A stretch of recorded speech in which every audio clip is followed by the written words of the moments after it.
नमस्कार फ्रेंड्स। जो seventh class की हिस्ट्री की एनसीईआरटी है उसका चैप्टर नंबर 5 हम लोग देख रहे होंगे, जिसका की हेडिंग है शासक और इमारतें। ठीक है। विभिन्न इमारतों का निर्माण विभिन्न कालखंडों में शासकों के द्वारा कराया गया है, और वो भी उस इतिहास और ये जो इमारतें होती है ना, ये भी उस कालखंड के इतिहास को जानने का, उस शासक की अभिरुचि को समझने का एक बहुत अच्छा सा माध्यम होता है। ठीक है।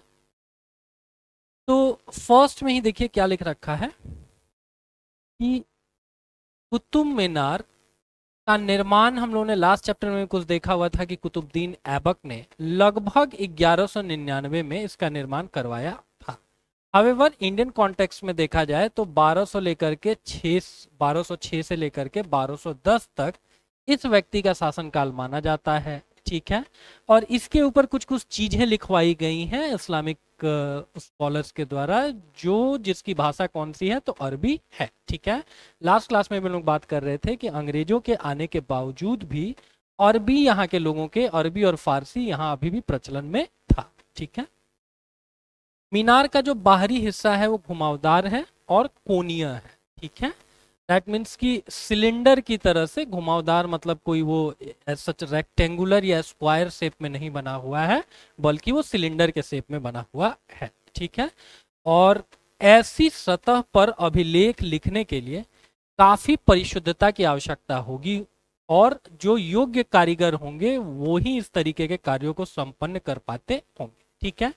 रेक्टेंगुलर सरफेस पर लिखना रिलेटिवली ज्यादा आसान है, लेकिन अगर घुमावदार कोई चीज है ना, तो उसके ऊपर उसी एंगल पे जा जा करके बार बार आपको अपने अभिलेख को क्या करना होगा, मोल्ड करना होगा, परिवर्तित करना होगा।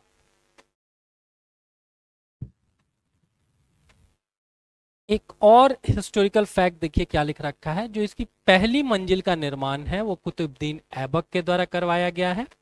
शेष मंजिलों का निर्माण 1229 के आसपास इल्तुतमिश के द्वारा करवाया गया है। लास्ट क्लास में भी हम लोगों ने देखा था कि कुतुबुद्दीन ऐबक के बाद कौन सा व्यक्ति रूल करता है, तो इल्तुतमिश रूल करता है। और इसीलिए दो अगर एग्जाम में आपसे पूछे कि किसने कुतुब मीनार का आपको निर्माण आरंभ करवाया, तो इसका आंसर होगा कुतुबुद्दीन ऐबक। हावेवर इसमें इल्तुतमिश ने भी बहुत इंपॉर्टेंट रोल किया है। ठीक है। इसके अतिरिक्त अलाउद्दीन खिलजी, मोहम्मद बिन तुगलक, फिरोज शाह तुगलक और इब्राहिम लोदी ने इसकी मरम्मत करवाई है। ठीक है। एनसीईआरटी में दे रखा है, और ये फैक्ट अपने आप में बहुत इंपॉर्टेंट है। अगली बार आपसे एग्जाम में पूछ देंगे कि इसके निर्माण में या इसको मरम्मत कराने में किन किन लोगों का योगदान था, तो आपको कुतुबुद्दीन ऐबक, इल्तुतमिश के अलावा अलाउद्दीन खिलजी, मोहम्मद तुगलक, फिरोज शाह तुगलक और इब्राहिम लोधी का भी नाम ध्यान में रखना है। ठीक है। क्योंकि वो लोग भी ये क्वेश्चन पूछ पूछ करके बोर हो चुके हैं कि इसका जो निर्माण है किसने आरंभ करवाया या किसने करवाया। हो सकता है कि उसमें नए डायमेंशंस कुछ ऐड कर दिए जाए।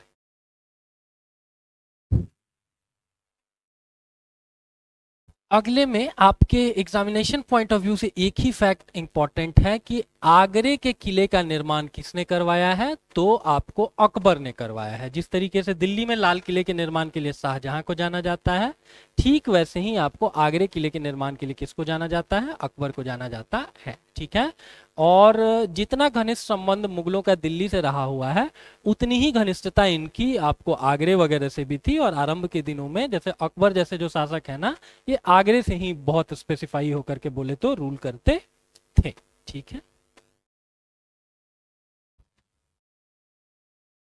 उसके अतिरिक्त जानेंगे कि अनुप्रस्थ टोडा एक निर्माण होता है, जिसके अंतर्गत क्या कहा जाता है कि छत, दरवाजे और खिड़कियां अभी भी दो ऊर्ध्वाधर खंभों के आर पार एक अनुप्रस्थ सहतीर रखकर बनाए जाते थे। दो ऐसे आपके खंभे हो गए, इसके ऊपर एक सहतीर आपने रख दिया। आप देखेंगे कि शहरों में जो भी आपको निर्माण का कार्य होता है वो सीमेंट बेस्ड होता है, लेकिन गांव में चले जाएंगे तो अभी भी ग्रामीण घरों में आपको सहतीर वगैरह दिख जाएगा। एक लकड़ी होगा जो पूरे के पूरे कमरे के आर पार लगाया हुआ होगा, और वही लिख रखा है कि छत, दरवाजे और खिड़कियां अभी भी दो ऊर्ध्वाधर खंभों के आर पार एक अनुप्रस्थ सहतीर रखकर बनाए जाते थे। और ये शैली को क्या कहा जाता था, अनुप्रस्थ टोडा निर्माण शैली कहा जाता था। मोरल ऑफ द स्टोरी कि आपको कोई सिविल इंजीनियर नहीं बनना है यूपीएससी क्लियर करने के। ठीक है। बस आपको यह अनुप्रस्थ टोडा टेक्निक क्या है ये आपको जानना है कि ये किससे संबंधित है, तो आर्किटेक्ट या वास्तु निर्माण से संबंधित है। आपने सारे ईयर वगैरह याद रखे हुए हैं एग्जामिनेशन के हिसाब से, और धीरे से यूपीएससी या बीपीएससी आपसे पूछ देगा कि अनुप्रस्थ टोडा क्या है, टेक्निक कहाँ काम में आती है, तो ये आपको आर्किटेक्ट से संबंधित है। ठीक है, जैसे कि यहाँ पे एग्जाम्पल भी दे रखा है कि मेहराब के निर्माण में अनुप्रस्थ टोडा तकनीक का इस्तेमाल किया जाता था, जो अभी आपको बताएं कि इस तरीके से दो आपको खंभे हैं और इनके इर्द गिर्द एक बेस बना करके आपको इसके ऊपर निर्माण कर दिया गया है।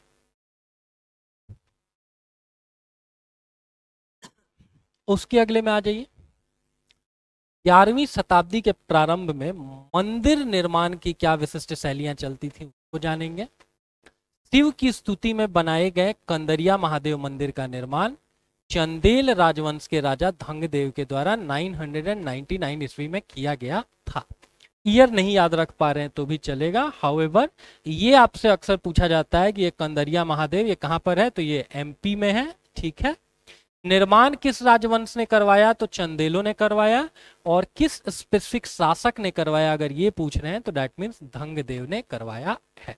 ठीक है, यहाँ पर इसी कंदरिया महादेव जो है सो कि इनका इमेज भी दे रखा है, इसको भी एक बार देखेंगे।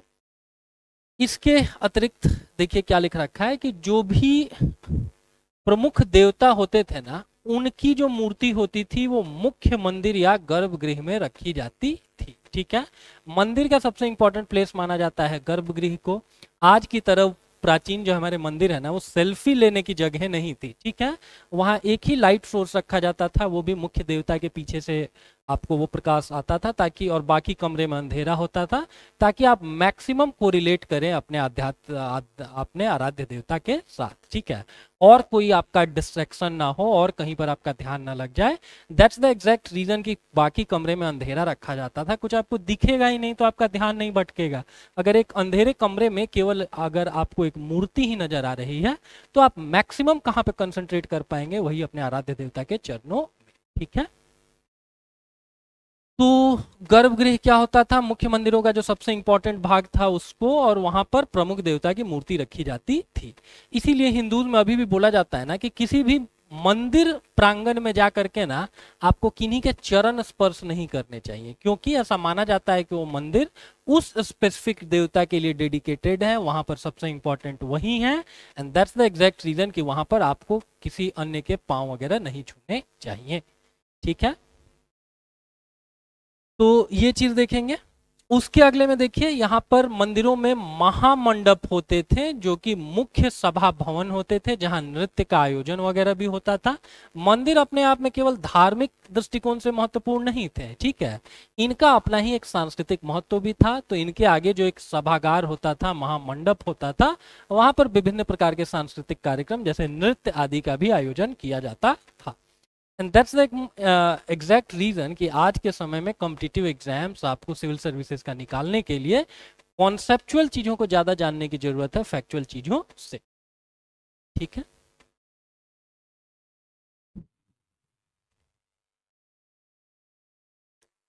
और अगर कोई राजा है, उन्होंने किसी विशिष्ट मंदिर का निर्माण करवाया है, तो उस मंदिर तक जो एक्सेस होगा ना, पहुंच होगी, वो केवल राज परिवार के लोगों तक ही कॉन्फाइंड होगी। वही लिख रखा है कि खजुराहो समूह में, जहां पे ऑफकोर्स कंदरिया महादेव मंदिर है, राजकीय मंदिर सम्मिलित होते थे, और ये ऐसे मंदिर होते थे जहां सामान्य जनमानस को जाने की अनुमति भी नहीं होती थी। ठीक है, ठीक वैसे ही चोला डायनेस्टी से रिलेटेड एक मंदिर के बारे में लिख रखा है। तंजावुर किस डायनेस्टी का एक शहर था, इंपॉर्टेंट शहर था, ये आपको चोलास का था। वहीं का एक विश्व प्रसिद्ध मंदिर है जिसको राज राजेश्वर मंदिर कहा जाता है। इसका जो शिखर था उस समय के मंदिरों में सबसे ऊंचा था। ठीक है, ध्यान ये रखेंगे कि चोला डायनेस्टी आपको साउथ इंडिया की है, और साउथ इंडिया के जो मंदिर होते हैं ना, ये बड़े ऊंचे शिखरों के लिए नहीं जाने जाते हैं, इनके शिखरों से ज्यादा इंपॉर्टेंट इनके गोपुरम होते थे। और जो मंदिर निर्माण की नॉर्थ इंडियन शैली थी ना, नागर शैली, इसमें आपको बड़े ऊंचे शिखर बनाए जाते थे। हाउएवर यहाँ पर लिख रखा है कि जो तंजावुर का राजराजेश्वर मंदिर है इसका जो शिखर है ना, ये उस समय के लिए सबसे ऊंचा रहा होगा। ठीक है, फिर भी अगर आज के कॉन्टेक्स्ट में देखेंगे तो अभी भी आप देखेंगे कि साउथ इंडिया के जो मंदिर हैं उनके शिखर ज्यादा ऊंचे रहे होंगे। ठीक है, इसका रीजन क्या है कि नॉर्थ इंडियन लोगों को बार बार आपको फॉरेन इन्वेडर्स का सामना ज्यादा करना पड़ा है। ये आपको नॉर्थ वेस्ट से आए हैं और इन्होंने बड़ी भारी मात्रा में हिंदुओं के मंदिरों को नुकसान पहुंचाया है। ठीक है, जैसे सोमनाथ मंदिर को देख लीजिए, या पुरानी एनसीईआरटी में ही आपको मथुरा के केशव देव राय मंदिर के बारे में बता रखा है कि ये मंदिर अपने समय में इसका शिखर इतना ऊंचा था कि दिल्ली से नजर आता था। तो दिल्ली और मथुरा के बीच की अगर आप दूरी देखेंगे तो 100 किलोमीटर प्लस है। अगर कोई मंदिर 100 किलोमीटर दूर से नजर आता होगा तो उसके उच्च शिखर की आप हाइट वगैरह का इजिली अंदाजा लगा सकते हैं। ठीक है, शिखर के शीर्ष पर 90 टन का पत्थर ले रखा गया है, जो कि उतना आसान नहीं रहा होगा। इतना भारी होता था कि उसको कोई एक व्यक्ति नहीं उठा सकता है। ठीक है, जब तक माननीय रजनीकांत जैसे स्ट्रांग लोग ना हो, 90 टन का पत्थर कोई उठा नहीं सकता है। तो अगली जगह लिख रखा है कि आखिर इस पत्थर को वहां तक, शिखर तक कैसे पहुंचाया गया होगा। इसके लिए चढ़ाईदार रास्ते को इस्तेमाल में लाया गया। जैसे मंदिर है और मंदिर के इर्द गिर्द क्या किया गया ना कि चढ़ाईदार रास्ता बनाया गया, और तब जाकर के ग्रेजुअली इस तरीके से घूम घूम करके धीरे धीरे इस पत्थर को इसके शीर्ष तक ले जाया गया होगा। ठीक है, रोलरों द्वारा भारी पत्थरों को इस रास्ते से ऊपर ले जाया गया। इस काम के लिए 4 किलोमीटर से ज्यादा लंबा पथ तैयार किया गया था, जिसमें चढ़ाई बहुत खड़ी ना हो। तो ये जो घुमावदार रास्ता बनाया गया है, इसका सिग्निफिकेंस यही है कि इतनी भारी चीज को ना आप धीरे धीरे क्या करेंगे कि एक कम इंक्लिनेशन वाला रास्ते का निर्माण करेंगे और वहां धीरे धीरे इसको स्लाइड करके, इसको धक्का दे करके ऊपर तक पहुंचाएंगे। ठीक है, अच्छा, चूंकि ये 4 किलोमीटर लंबा था तो डेट मीन्स एक अच्छे खासे एरिया को ये कवर कर लेगा। और वही लिख रखा है कि आज भी मंदिर के पास के एक गांव को चारूपल्लम कहा जाता है। ये मंदिर अभी भी एग्जिस्ट करता है। इसके आसपास एक गांव है जो है चारूपल्लम, जिसका शाब्दिक अर्थ होता है चढ़ाईदार रास्ते का गांव। ठीक है, जैसे अभी भी आप हिमाचल या उत्तराखंड में जाएंगे ना तो देखेंगे रोड का निर्माण कैसे किया गया है। एक पर्वत की चोटी है, उसी के इर्द गिर्द आपको रोड बनाए गए हैं। थोड़े देर ट्रेवल करने के बाद आपको पता चलता है कि नीचे की घाटी के उसी स्पेसिफिक जगह के ऊपर आप आ रखे हैं। वही सारी घाटी में सीनरीज आपको दिख रही है जो आधे घंटे आपको पहले दिख रही थी। तो ठीक यही टेक्निक उस समय भी ध्यान में लाई गई, इस्तेमाल में लाई गई, और इसीलिए आपको एक चढ़ावदार रास्ते वगैरह का निर्माण किया गया। ठीक है,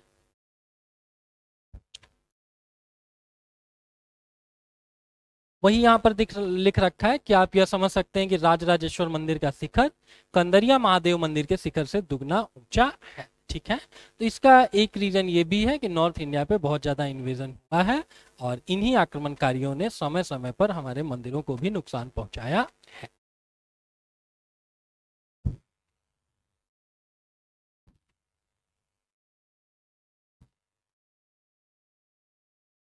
12वीं शताब्दी में कुछ टेक्नोलॉजिकल एडवांसमेंट्स भी देखने को मिलते हैं, कुछ चेंजेस मिलने को देखते हैं।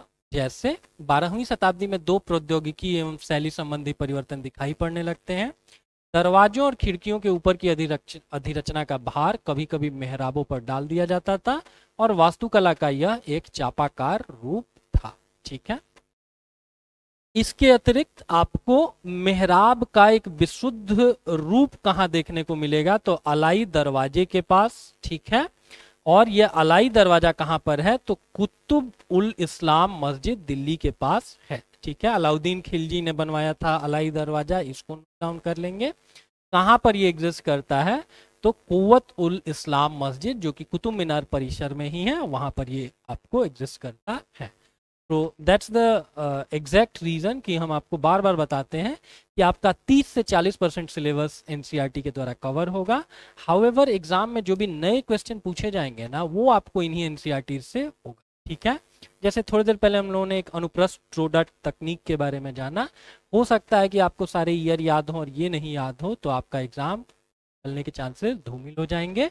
और पिछली वाली चीजों को भी जो पहले से क्वेश्चन पूछे आते रहे हैं को तो जानना ही जानना है, साथ में इन चीजों को भी जानना है। एक छोटा सा चीज और आपको बता दें कि ये जो एनसीईआरटी हम लोग कराते हैं ना, ये अभी एकदम लेटेस्ट अपडेट आया है, इससे पहले की चीजें हैं, ठीक है ना।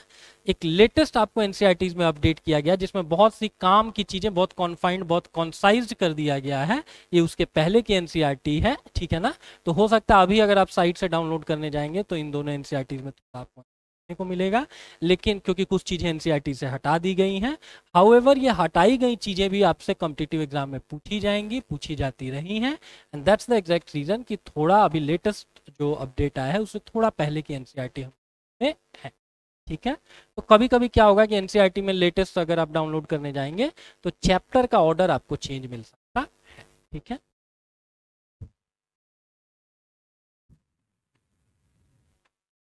ये हम लोगों ने देख ही लिया कि राजराजेश्वर मंदिर किसने बनाया है, तो राजा राजदेव ने बनाया है, ठीक है।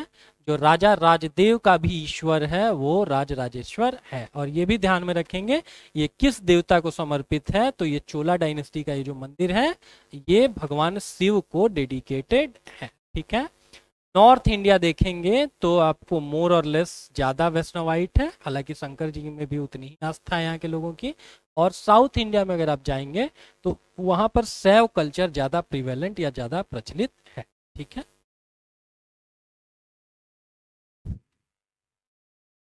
ठीक है, अब जो ये मंदिर है ना उसमें अपने देवता राज राजेश्वर की उपासना के हेतु इसको बनाया गया है, ठीक है। और ये राज राजेश्वर कौन है, ये भगवान शिव है, ठीक है। और इस तरीके से पोर्ट्रे किया गया है राजा को जैसे राजा स्वयं को ईश्वर के रूप में दिखाना चाहता था, ठीक है। इस तरीके से उनको वहां पर दिखाया गया है जैसे वो भक्ति कर रहे हैं शंकर जी की। मंदिर के जो अन्य लघु देवता होते हैं वो शासक के सहयोगियों और अधीनस्थों के देवी देवता थे। यह मंदिर शासक और उसके सहयोगियों द्वारा शासित विश्व का एक लघु रूप ही होता था, ठीक है। जितने भी आपको विशालतम मंदिर दिखेंगे उसके जो मुख्य गर्भगृह होगा उसमें मुख्य देवता की आपको आपको क्या मिलेगी, मूर्ति मिलेगी। और अन्य छोटे छोटे देवी देवता, ठीक है, छोटा कहना तो मे भी अप्रोप्रिएट शब्द नहीं है, मतलब जो मुख्य राजा है ना उनके जो आराध्य देव हैं उनको गर्भगृह में, मुख्य गर्भगृह में स्थान दिया जाता था। और उनके सगे संबंधियों के जो भी आपको इष्ट देवता होते थे उनको अगल बगल आपको रखा जाता था।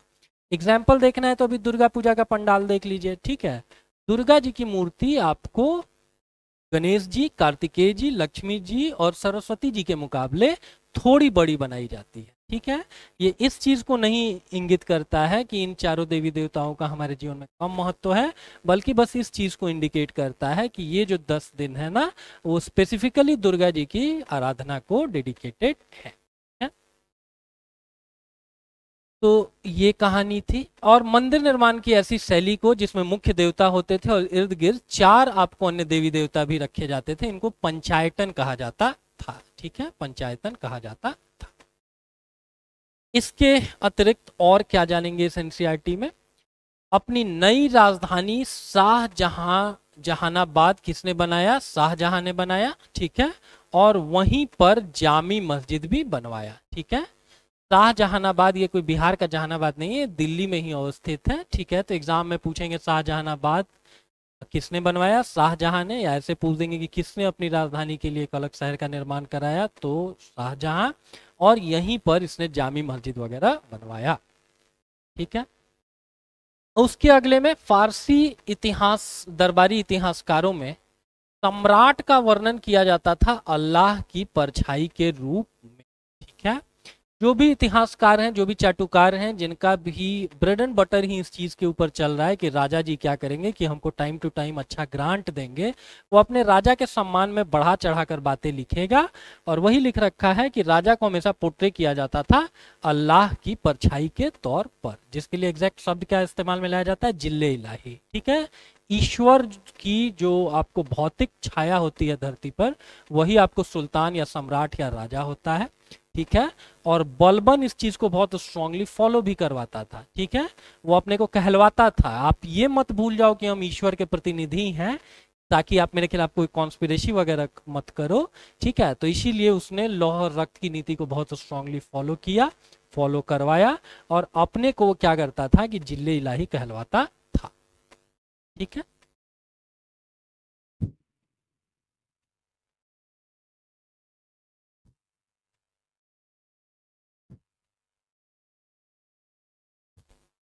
ये लास्ट चैप्टर में हम लोगों ने देखा ही हुआ है कि ये किबला किस दिशा को कहते हैं, तो मक्का की तरफ की दिशा को क्या कहते हैं, किबला कहते हैं। अभी भी जो मुस्लिम लोग हैं वो नमाज पढ़ने के लिए इसी किबला की दिशा को इस्तेमाल में लाते।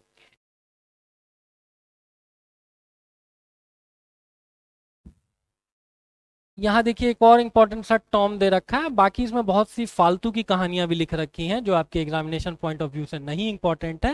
And that's the exact reason that we people use to suggest again and again that all these PDFs are available in our Telegram group and you should download them from there. ठीक है। एक और चीज देखिए यहाँ पर examination point of view से important है, फारसी शब्द आबाद और आबादी आब शब्द से निकले हैं जिसका अर्थ है पानी। ठीक है। फारसी भाषा का ओरिजिन क्या है, फारसी भाषा का ओरिजिन आपको है इस्लाम धर्म में। ठीक है। इस्लाम धर्म कहाँ से पनपा है, तो अरब के रेगिस्तान से पनपा है।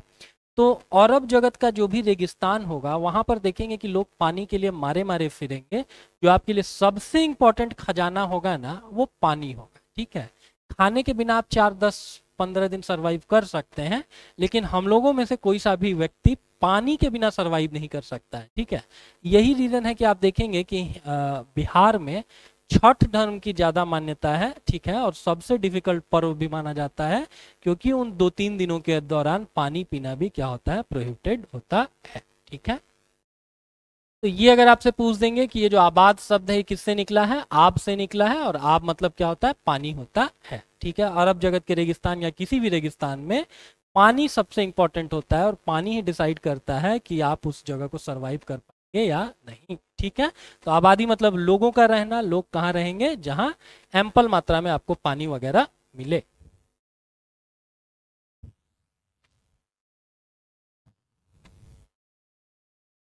ठीक है।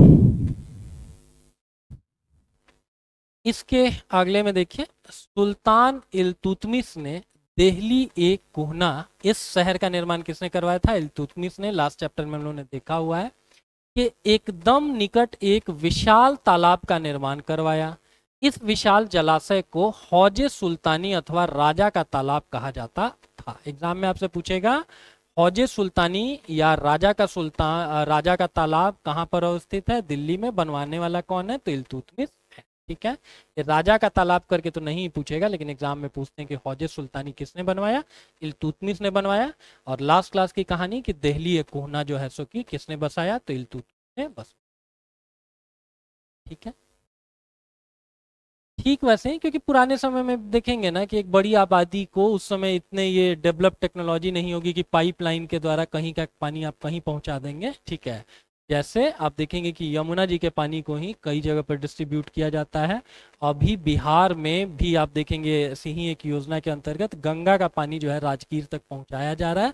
हाउएवर गंगा जी जो है वो फिजिकली राजगीर से नहीं गुजरती है। तो ऐसा टेक्निक उस समय नहीं रहा होगा। उस समय आपको क्या करना है कि अपनी आबादी को सस्टेन करने के लिए, मेंटेन करने के लिए आपको बड़े एक जल के स्रोत की जरूरत होगी। ठीक है।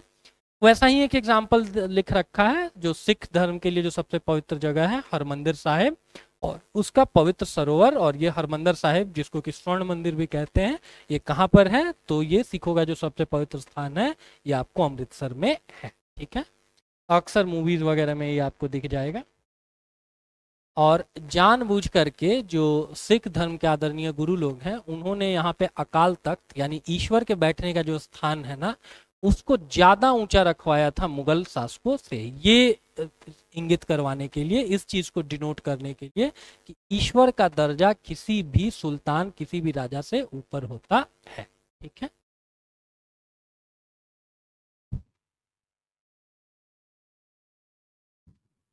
यहाँ देखिए क्या लिख रखा है, हुमायूं के मकबरे के बारे में थोड़ा जान लीजिए। ये 4 बाग में है दिल्ली में। ठीक है। और आप लोगों ने मॉडर्न हिस्ट्री में पढ़ा होगा कि 1857 की जो क्रांति है ना उसमें जो जबरदस्ती के बनाए गए लीडर थे, और ये लीडर कौन थे, बहादुर शाह जफर थे। बहादुर शाह जफर की गिरफ्तारी कहाँ से हुई है, इसी हुमायूं के मकबरे से हुई है। ठीक है। तो एक सेंटेंस और जानेंगे कि 9वीं शताब्दी के आरंभ में कोई पांड्यन राजा थे श्रीमर श्रीवल्लभ ने श्रीलंका पर आक्रमण किया और राजा सेन प्रथम को पराजित किया। Why we have highlighted that particular sentence? Because if exam में आपसे पूछा जाए कि कौन सा व्यक्ति है जो साउथ ईस्ट एशिया को कंट्रोल करने के लिए जाना जाता है, तो शायद आप लोग केवल चोल डायनेस्टी का नाम लेंगे, ठीक है ना, राज राजेश्वर और उनके पुत्र का नाम लेंगे। हाउएवर ये राजा जो है पांड्यन श्रीमर श्रीवल्लभ, इन्होंने भी क्या किया है कि श्रीलंका के किसी राजा सेन प्रथम को पराजित किया है, ठीक है। और वो बहुत सारी बहुमूल्य वस्तुएं लेकर के गया है, जिसमें से स्वर्ण की बनी बुद्ध की मूर्ति शामिल है और अन्य आपको सोने की प्रतिमाएं शामिल हैं, ठीक है। और इन सारी चीजों का लेखा जोखा किसने रखा है, तो एक बौद्ध भिक्षुक धर्म कीर्ति ने रखा है। इस चीज को भी हाईलाइट कर लेंगे, दैट वुड बी ग्रेट, ठीक है। तो उसके अगले में देखिए क्या लिख रखा है, 11वीं शताब्दी के आरंभ में चोल राजा राजेंद्र प्रथम ने अपनी राजधानी में शिव मंदिर का निर्माण करवाया और उसने पराजित शासकों से जब्त की गई उत्कृष्ट प्रतिमाओं से इसको भर दिया, ठीक है। चोल डायनेस्टी को जाना ही जाता है भगवान शिव के नटराज स्वरूप वाली कांस्य प्रतिमाओं के लिए, और ऐसे एक विशिष्ट मंदिर का निर्माण राजराजेश्वर के पुत्र राजेंद्र प्रथम ने भी करवाया था, ठीक है। उसके अगले में देखिए, गजनी का सुल्तान महमूद राजेंद्र प्रथम का समकालीन था। एक और क्लास में हम आप लोगों को बता रखे थे कि ये जो महमूद गजनी वगैरह है ना, ये क्यों साउथ इंडिया में पेनिट्रेट नहीं कर पाए, इसकी अपनी सेना में विद्रोह हो गया। बड़े से एक सेनापतियों के वर्ग का कहना था कि भैया साउथ इंडिया को हम नहीं पेनिट्रेट करेंगे, वहां तक आप मेरी जान लेने के लिए मत ले जाओ, ठीक है, क्योंकि इस राजेंद्र प्रथम की ख्याति प्राप्त थी और ये इतने महान शासक थे कि इन्होंने आपको साउथ ईस्ट एशिया में भी क्या कर रखा है कि आपको बहुत सारी जगहों पर कब्जा कर रखा है। फिर भी ऐसे व्यक्तियों का नाम आदर से इसलिए लिया जाता है क्योंकि कहीं पर अनावश्यक नरसंहार के लिए व्यक्ति नहीं जाना जाता है, ठीक है ना। तो ये भी एक रीजन था कि साउथ इंडिया के लोग नहीं पेनिट्रेट कर पाए, जो भी फॉरेन इन्वेडर्स थे, क्योंकि उन समय में साउथ इंडिया में एक बहुत स्ट्रॉन्ग रूलर रूल करते थे, राजेंद्र प्रथम, ठीक है। राजेंद्र प्रथम तथा महमूद गजनवी की नीतियां किन रूपों में समकालीन समय की देन थी और किन रूपों में ये एक दूसरे से भिन्न थी, ठीक है। अब समकालीन समय की देन कौन कौन सी नीतियां हैं, तो दोनों ने सर्टेन जगहों पर जाकर के आक्रमण किया है और उन जगहों को अपने अधीन रखा है, ठीक है। लेकिन राजेंद्र प्रथम धार्मिक रूप से सहिष्णु थे, ठीक है ना। शिव धर्म के अनुयायी होने के बावजूद भी आप कहीं पर भी नहीं देखेंगे कि इस व्यक्ति ने बुद्धिस्टों को या अन्य धर्म के मानने वालों को परेशान किया। However, the same cannot be said about this Mahmood Ghaznavi. ये आदमी आपको धर्मांधता के लिए जाना जाता है, अपने धर्म से इतर लोगों को, हिंदू हुए या नास्तिक हुए या फिर बुद्धिस्ट हुए, बड़ी संख्या में इसने काम करवाया है। तो ये चीजें हैं जो दोनों को एक दूसरे से डिफ्रेंशिएट करती हैं। And this is the exact reason कि आपको राजेंद्र प्रथम का नाम हमेशा सम्मान के साथ लिया जाता है और ऐसा सम्मान के साथ किसका नाम नहीं लिया जाता है, तो ये गजनी गौरी वगैरह का नहीं लिया जाता है, ठीक है। पाकिस्तान एक ऐसा फेल्ड स्टेट है ना कि इंडिया में मान लीजिए ये लोग पेनिट्रेट किए हैं गजनी गौरी ये सब, तो ये तो पाकिस्तान के रास्ते ही आए हैं ना। लाहौर वगैरह में बड़ी मात्रा में इन लोगों ने कत्लेआम मचाया है, ठीक है। और बावजूद इसके बड़ी संख्या में लाहौर में भी लोगों को मारा गया है, बावजूद इसके कि ये आपके भी इतिहास के कॉमन शत्रु हों, only because of the reason कि उनकी धार्मिक आइडेंटिटी आपकी धार्मिक आइडेंटिटी से मिलती है, आप क्या करते हैं कि उनको नेशनल हीरोज के तौर पर पोर्ट्रे करते हैं, उनके नाम पर मिसाइलें वगैरह बनाते हैं। हाँ, ये अलग चर्चा का विषय है कि आपकी मिसाइलें कभी चलती वलती नहीं, ठीक है। उसके अतिरिक्त शालीमार बाग कहाँ पर है ये जानेंगे, ये आपको कश्मीर में है, ठीक है। जो मुगल रूलर्स वगैरह हैं इनको थोड़ा जब गर्मी वर्मी बढ़ जाता था दिल्ली में, तो ये कश्मीर के तरफ ग्रेजुअली मूव ऑन कर जाते थे, वहां अपने ऐश के लिए, अपने आराम के लिए इन लोगों ने इन बागों का निर्माण किया।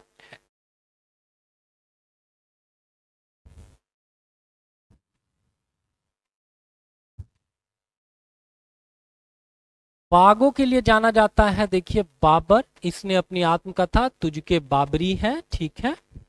जिस आदमी ने इस तुझके बाबरी को किसमें लिखा हुआ है, तो मुबाययान पद्य शैली में लिखा हुआ है। तो ये इस आदमी ने बागों और कृत्रिम नहरों का बहुत आपको विस्तार से चर्चा की है, ठीक है, उसको जानेंगे। और ऐसी इसने व्यवस्था कर रखी थी कि 4 समान हिस्सों में आप जगह को बांट दीजिए, बीच से कृत्रिम नहरें वगैरह गुजार दीजिए, और फिर इन जगहों में आप उद्यान वगैरह लगा दीजिए। इसी कारण क्या कहा जाता था, इस तरह के उद्यानों को 4 बाग कहा जाता था, ठीक है। अकबर के समय से आरंभ होकर कुछ सर्वाधिक सुंदर 4 बागों को कश्मीर, आगरा और दिल्ली में जहांगीर और शाहजहां ने बनवाया था। इसका मतलब कि 4 बागों के निर्माण के लिए आपको अकबर भी है, जहांगीर भी है और शाहजहां भी है। अगर गौर से देखिए तो जो ताजमहल है ना, दो वो किसी की कब्र है, बट इसी सेम आर्किटेक्ट के फंडा को इस्तेमाल में लाया गया है, और ठीक इसी तरीके से देखेंगे कि दोनों तरफ नहरें भी रखी गई, ठीक है। अगले में आ जाइए। अकबर के शासनकाल में कई तरीके के महत्वपूर्ण वास्तुकलात्मक नवाचार हुए। क्यों हुए? क्योंकि जो बाबर था वो तो इंडिया में 4 ही साल रूल कर पाया, ठीक है, 1526 से लेकर के 1530 तक। अगला आने वाला जो हुमायूं है वो 1530 से 1540 तक, और फिर वो इंडिया छोड़ के भाग गया 15 सालों के लिए, 15 साल बाद वो रिटर्न हुआ है। हवेवर 1530 से लेकर के 1540 तक का जो भी कालखंड है, वो शेर शाह जैसे योग्य लोगों के कारण इसका काल जो है सो कि निष्कंटक नहीं रहा है, ये बहुत सारी मुसीबतों से जूझा है। तो जब आप अपने राज्य बचाने के आपको लाले पड़े हुए हो, तो ऑफकोर्स ये बात है, आप बहुत ज़्यादा कला, आर्ट एंड कल्चर पर ध्यान नहीं देंगे। And that's the exact reason कि अकबर ऐसा पहला आदमी था जिसको वास्तु कलात्मक नवाचार पर काम करने का मौका मिला। 1556 से लेकर के 1605 तक एक लंबा कालखंड होता है जिसमें ये व्यक्ति रूल करता है। शुरू के कुछ वर्षों में इसकी आयु परिपक्व नहीं थी, शुरू में ये बच्चे की तरह से था। धीरे धीरे जैसे जैसे इसने नॉलेज गैदर किया है, इसका राज्य निष्कंटक हुआ है, वैसे वैसे इसने आर्ट एंड कल्चर पे भी काम किया है। एग्जाम्पल में हुमायूं का मकबरा, अभी हम लोगों ने बात किया, दिल्ली में है। पहली बार दिखने वाला केंद्रीय गुंबद जो बहुत ऊंचा था, और ऊंचे मेहराबदार प्रवेश द्वार जिनको कि पिस्तक कहा जाता था, मुगल वास्तुकला के महत्वपूर्ण रूप बन गए। हुमायूं का मकबरा हो या ताजमहल, देखिए इन सब का जो सेंट्रल डोम है ना, केंद्रीय गुंबद है, ये काफी ऊंचा है, और ये मुगल वास्तुकला के एक आपको पहचान पत्र जैसे बन गए, ठीक है। और साथ ही जो मेहराबदार जो प्रवेश द्वार थे उनको पिस्तक कहा जाता था, इसको भी काबुल में 4 बाग का खाका बनाते हुए बाबर की 1590 की एक चित्रकारी, दैट मीन्स कि काबुल में भी एक 4 बाग है, और इसको बनाने वाला कौन सा व्यक्ति है, तो बाबर है, ठीक है। ये भी ध्यान में रखेंगे, बाबर एक ऐसा शासक है जिसको यहीं पर दफनाया गया है, और इसको 2 बार दफनाया गया है। इसकी प्रिय एक रानी के कहने पर इसकी कब्र यहाँ से निकाली गई है भारत से, और फिर ले जाकर के इधर आपको दफनाया गया है, ठीक है। और इसी अकबर के कालखंड में ही सफेद संगमरमर के किनारे के साथ साथ लाल बलुआ पत्थर का निर्माण प्रारंभ हुआ है। दिल्ली के आगरे के किले को देख लीजिए, या आपको पार्डन में दिल्ली के लाल किले को देख लीजिए, या आगरा के लाल किले को देख लीजिए, इन दोनों का निर्माण किससे हुआ है, लाल बलुआ पत्थर से हुआ।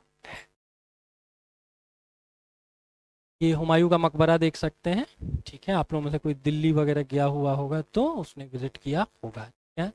बनवाने वाला कौन सा शासक रहा होगा, तो 1562 से 71 देखिए, दैट मीन्स कि ये अकबर ने बनवाया है, ठीक है।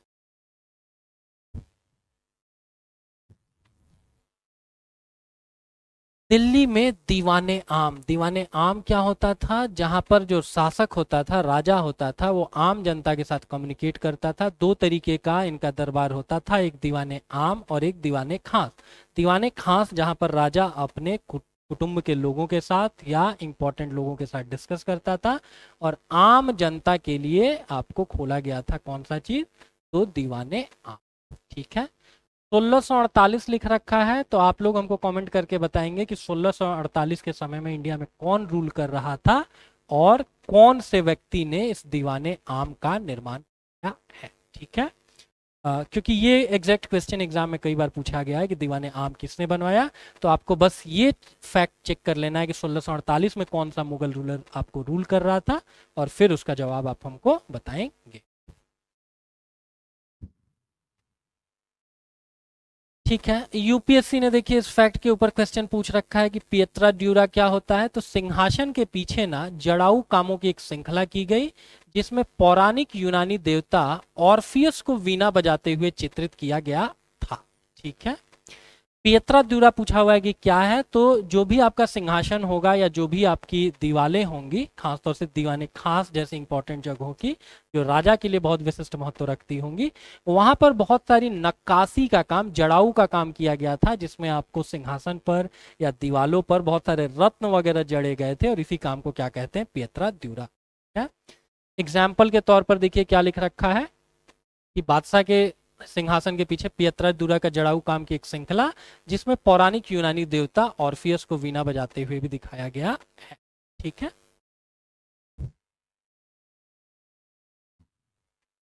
शासन के आरंभिक वर्षों में शाहजहां की राजधानी आगरा में थी, इसलिए इसको हाईलाइट किया गया है ताकि आपको पता चल सके कि दिल्ली वगैरह आगे जाकर के भले मुगल एम्पायर से जुड़े हैं, बट आरंभ में अकबर के समय तक इन लोगों ने कहाँ से रूल किया है, तो आगरे से रूल किया है। ठीक है, जहांगीर के समय कहाँ से रूल किया है, तो आगरे से रूल किया है, और शाहजहां के आरंभिक कालखंड में भी राजधानी आगरा थी। ठीक है, ताजमहल है, इसका निर्माण किस ईयर पूरा किया गया है, ये आपसे एक फैक्चुअल क्वेश्चन पूछा जा सकता है। 1643 में इसका निर्माण पूरा हुआ है।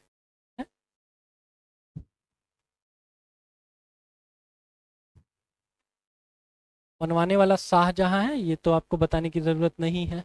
ठीक है, अच्छा अगले में देखिए क्या लिख रखा है, शाहजहानाबाद, इसका निर्माण किसने किया, शाहजहां ने किया।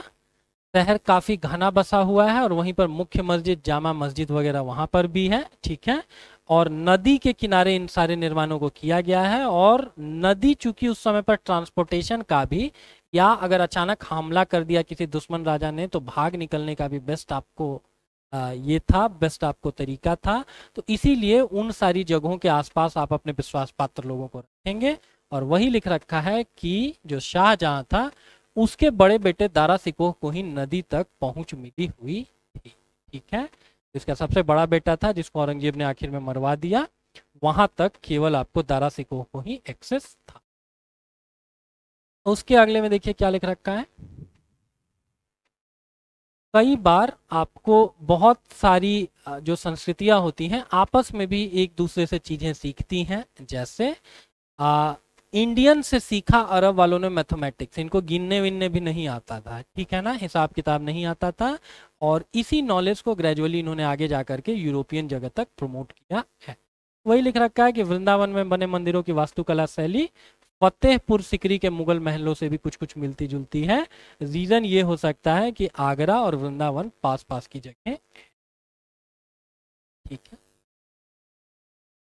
उसके अगले में देखेंगे उस समय का एक मंदिर है वृंदावन में, गोविंद देव मंदिर। ठीक है, इसका निर्माण हुआ है लाल बलुआ पत्थर से, ऊंची भीतरी दीवार का निर्माण इसमें किया गया है। ठीक है, ये शैली कहाँ पे, ईरान या खुरसान से आई है, और फतेहपुर सिकरी में भी इसका प्रयोग किया गया था।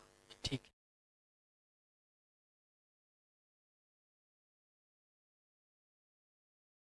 और फतेहपुर सिकरी के निर्माण के लिए किसको जाना जाता है, तो ऑफकोर्स अकबर को माना जाता है।